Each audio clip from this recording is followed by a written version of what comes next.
ಮತ್ತಷ್ಟು ದೊಡ್ಡ ತಿರುವನ್ನ ತಗೊಂಡಿರುವಂತಹ ಚಿನ್ನದ ಬೆಲೆ ಹಾಗೂ ಬೆಳ್ಳಿಯ ದರ ಏಕಾಏಕಿ ರಾತ್ರೋರಾತ್ರಿ ಪ್ರತಿ ಒಂದು ಮಾರ್ಕೆಟ್ ಕೂಡ ಇಳಿಕೆ ಆಗಿದೆ. ಬಟ್ ಕಾಪರ್ ಮೇಲೆ ನಾವೇನು ಪ್ರೈಸ್ ಜಾಸ್ತಿ ಆಗುತ್ತೆ ಅಂತ ಅನ್ಕೊಂಡ್ವಿ, ಆಕ್ಚುಲಿ ಕಾಪರ್ ಮೇಲೂ ಕೂಡ ಬೆಲೆ ಇಳಿಕೆ ಆಗಿದೆ. ಸೊ ಓವರ್ ನೈಟ್ ಕಳೆದ 2 ದಿನಗಳಿಂದ ಅಂದ್ರೆ ಸ್ಪೆಷಲಿ ನೈಟ್ ಅಲ್ಲಿ ಸ್ಟಾಕ್ ಮಾರ್ಕೆಟ್ ಅಲ್ಲಿ ಬಹಳಷ್ಟು ವ್ಯತ್ಯಾಸಗಳು ಆಗ್ಬಿಟ್ಟು ಚಿನ್ನ ಮತ್ತು ಬೆಳ್ಳಿಯ ದರದಲ್ಲಿ ಬಹುಶೇಕಡ ದೊಡ್ಡ ಮಟ್ಟದಲ್ಲಿ ಚಿನ್ನದ ಬೆಲೆ ಇಳಿಕೆ ಆಗಿದೆ ಅಂಡ್ ಬೆಳ್ಳಿಯ ದರ ಕೂಡ ಇಳಿಕೆ ಆಗಿದೆ. ಸ್ಟಾಕ್ ಮಾರ್ಕೆಟ್ ಮೇಲೆ ಇನ್ವೆಸ್ಟ್ ಮಾಡೋರಿಗೆ ಸ್ವಲ್ಪ ಲಾಸ್ ಆಗಿದೆ. ಬಟ್ ಏನೋ ಚಿನ್ನ ಬೆಳ್ಳಿ ಖರೀದಿ ಮಾಡ್ತೀನಿ ಅನ್ನೋರಿಗೆ ನಿಜವಾಗ್ಲೂ ಚಿನ್ನದ ಬೆಲೆಯಲ್ಲಿ ಒಳ್ಳೆ ಲಾಭ ಮಾಡ್ಕೋಬಹುದು. ಯಾಕಂದ್ರೆ ಇವಾಗ ಬೆಳ್ಳಿ ಮತ್ತೆ ಚಿನ್ನ ಎರಡೂ ಕಮ್ಮಿ ಆಗಿದೆ. ಇವತ್ತಿನ ಪ್ರಕಾರ ಎಷ್ಟಾಗಿದೆ ಅಂತ ಹೇಳಿ ತಿಳಿಸ್ಕೊಡ್ತೀನಿ. 22 ಕ್ಯಾರೆಟ್ ಚಿನ್ನ ಇವತ್ತು 1 ಗ್ರಾಮ್ಗೆ 14,830 ರೂಪಾಯಿ ಇದೆ. ನೆನೆ 15,550 ರೂಪಾಯಿ ಇತ್ತು. 10 ಗ್ರಾಮಿನ ಚಿನ್ನಕ್ಕೆ 1,48,300 ರೂಪಾಯಿ ಆಗುತ್ತೆ. ನೆನೆ 1,57,500 ರೂಪಾಯಿ. ನೆನೆಗೂ ಇವತ್ತು 22 ಕ್ಯಾರೆಟ್ ಚಿನ್ನದಲ್ಲಿ 920 ರೂಪಾಯಿ ಬೆಲೆ ಇಳಿಕೆ ಆಗಿದೆ. 9,200 ರೂಪಾಯಿ 10 ಗ್ರಾಮಿನ ಚಿನ್ನಕ್ಕೆ ಬೆಲೆ ಇಳಿಕೆ ಆಗಿದೆ. 15,000 ದಾಟಿ ಹೋಗಿದಂತ ಚಿನ್ನ ಇವಾಗ ಮತ್ತೆ 14,000 ಒಳಗಡೆ ಬಂದಿದೆ. ಇಷ್ಟೊಂದು ಬೆಲೆ ಕಮ್ಮಿ ಆಗಿರುವಂತದ್ದು ಒಂದು ಒಳ್ಳೆ ಮೂವ್ ಅಂತ ಹೇಳ್ಬೋದು. 9,800 ರೂಪಾಯಿ 10 ಗ್ರಾಮಿನ ಚಿನ್ನಕ್ಕೆ ಕಮ್ಮಿ ಆಗಿದೆ.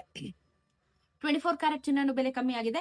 15,572 ರೂಪಾಯಿ ಇದೆ ಗ್ರಾಮ್ ಇವತ್ತು. ನೆನೆ 16,538 ರೂಪಾಯಿ ಇತ್ತು. 10 ಗ್ರಾಮಿನ ಚಿನ್ನಕ್ಕೆ ನಿಮ್ಗೆ ಇವತ್ತು 1,55,720 ರೂಪಾಯಿ ಆಗುತ್ತೆ. ನೆನೆ 1,65,380. ನನಗೆ ಇವತ್ತು 966 ರೂಪಾಯಿ ಕಮ್ಮಿ ಆಗಿದೆ. 9,660 ರೂಪಾಯಿ 10 ಗ್ರಾಮಿನ ಚಿನ್ನಕ್ಕೆ ಬೆಲೆ ಕಮ್ಮಿ ಆಗಿದೆ. ಸೊ ಬಹಳಷ್ಟು ದೊಡ್ಡ ಮಟ್ಟದಲ್ಲಿ ಇವತ್ತು ಚಿನ್ನ ಇಳಿಕೆ ಆಗಿದೆ. ಸೊ ಇದ್ರ ಜೊತೆಗೆ ನಾವು 18 ಕ್ಯಾರೆಟ್ ಚಿನ್ನದಲ್ಲೂ ಕೆಲವೊಂದಷ್ಟು ವ್ಯತ್ಯಾಸಗಳು ಖಂಡಿತವಾಗ್ಲೂ ಆಗ್ತಾ ಬರ್ತಾ ಇದಾವೆ. ಸೊ ಇವತ್ತಿನ 18 ಕ್ಯಾರೆಟ್ ಚಿನ್ನ ನೋಡೋದಾದ್ರೆ ನಮ್ಗೆ ಇವತ್ತು ಎಷ್ಟು ಕಮ್ಮಿ ಆಗಿದೆ ಅಂತ ಹೇಳ್ಬಿಟ್ಟು ಎಕ್ಸ್ಪೆಕ್ಟ್ ದ ಅನ್ಎಕ್ಸ್ಪೆಕ್ಟ್ ಅನ್ನೋ ಹಾಗೆ ಬಹಳಷ್ಟು ವ್ಯತ್ಯಾಸಗಳು ಆಗ್ತಾ ಇರೋ ಕಾರಣ ನೋಡೋಣ. 12,044 ರೂಪಾಯಿ ಬಂದಿದೆ ಇವತ್ತು 1 ಗ್ರಾಮ್ಗೆ. 12,044 ರುಪೀಸ್ ಬಂದಿದೆ, 44 ರೂಪಾಯಿ. ನೆನ್ನೆನೂ ಅಷ್ಟೇ ಇತ್ತು. ಆಕ್ಚುಲಿ 18 ಕ್ಯಾರೆಟ್ ಚಿನ್ನದಲ್ಲಿ ವ್ಯತ್ಯಾಸ ಆಗ್ಲಿಲ್ಲ. ಬಟ್ 22-24 ಕ್ಯಾರೆಟ್ ಚಿನ್ನದಲ್ಲಿ ಬಹಳಷ್ಟು ವ್ಯತ್ಯಾಸ ಆಗಿದೆ. ಇವತ್ತಿನ 10 ಗ್ರಾಮಿನ ಚಿನ್ನ ಅದು 18 ಕ್ಯಾರೆಟ್ ತಗೋತೀನಿ ಅಂತ ಅಂದ್ರೆ 1,20,440 ರೂಪಾಯಿ ಆಗುತ್ತೆ ನಿಮಗೆ. ಸೊ ನಿಮಗೆ ಏನೋ ಚಿನ್ನದಲ್ಲಿ ಒಳ್ಳೆ ಬಜೆಟ್ ಕಮ್ಮಿ ಆಯ್ತು ಅಂತ ಅನ್ಕೊಂಡ್ವಿ. ಆದ್ರೆ ಈಗ ಬೆಳ್ಳಿಯ ದರದಲ್ಲೂ ಬಹಳಷ್ಟು ಬದಲಾವಣೆಗಳು ಖಂಡಿತವಾಗ್ಲೂ ಆಗಿದೆ.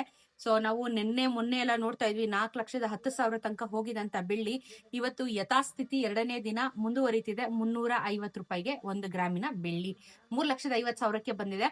ಕೆಲವೊಂದು ಸ್ಟೇಟ್ ಗಳಲ್ಲಿ 310 ರೂಪಾಯಿಗೆ ಬಂದಿದೆ, 320 ರೂಪಾಯಿಗೆ ಬಂದಿದೆ.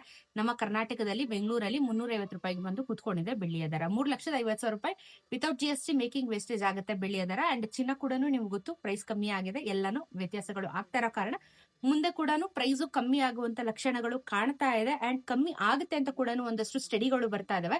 ಸೊ ಕಮ್ಮಿ ಆದ್ರೆ ನಿಜವಾಗ್ಲೂ ಒಳ್ಳೇದು. ಇಲ್ಲ ಅಂತಂದ್ರೆ ಇಟ್ಟಿರೋ ಚಿನ್ನನ ಕೂಡಿಟ್ಕೊಂಡು ಅದನ್ನ ಸೇಫ್ ಗಾರ್ಡ್ ಮಾಡ್ಕೋಬೇಕು ಅಷ್ಟೇನೆ. ಚಿನ್ನ ಖರೀದಿ ಮಾಡ್ಬೇಕು ಅಂದ್ರೆ 10 ಸತಿ ಯೋಚನೆ ಮಾಡ್ಬೇಕು. ಇಟ್ಕೊಂಡಿರೋ ಚಿನ್ನನ ಸೇಫ್ ಆಗಿ ಇಟ್ಕೊಳ್ಳೋದ್ರ ಬಗ್ಗೆ ನಾವು ಫೋಕಸ್ ಮಾಡೋಣ. ಮಿಡಲ್ ಕ್ಲಾಸ್ ಜೀವನ ಅಂತ ಅಂದಾಗ ಎಲ್ಲಾನು ತಗೋಬೇಕು, ಎಲ್ಲಾನು ಅಫೋರ್ಡ್ ಮಾಡ್ಬೇಕು ಅಂದ್ರೆ ಕಷ್ಟ ಆಗುತ್ತೆ. ಹಾಗಾಗಿ ಸೊ ನೋಡ್ಕೊಳ್ಳಿ, ಪ್ಲಾನ್ ಮಾಡ್ಕೊಳ್ಳಿ. ಚಿನ್ನ ಮುಂದಿನ ದಿನಗಳಲ್ಲಿ ಮತ್ತೆ ಕಮ್ಮಿ ಆಗುವಂತ ಚಾನ್ಸಸ್ ಇದೆ. ನಾನು ಎನಿವೇಸ್ ಅಪ್ಡೇಟ್ ಮಾಡ್ತಾ ಇರ್ತೀನಿ. ಚಾನೆಲ್ ಸಬ್ಸ್ಕ್ರೈಬ್ ಮಾಡ್ಕೊಂಡು ವಿಡಿಯೋನ ನೋಡ್ತಾ ಇರಿ. ಸಿಗೋಣ ಇನ್ನೊಂದಷ್ಟು ವಿಡಿಯೋನಿ. ನಮಸ್ಕಾರ.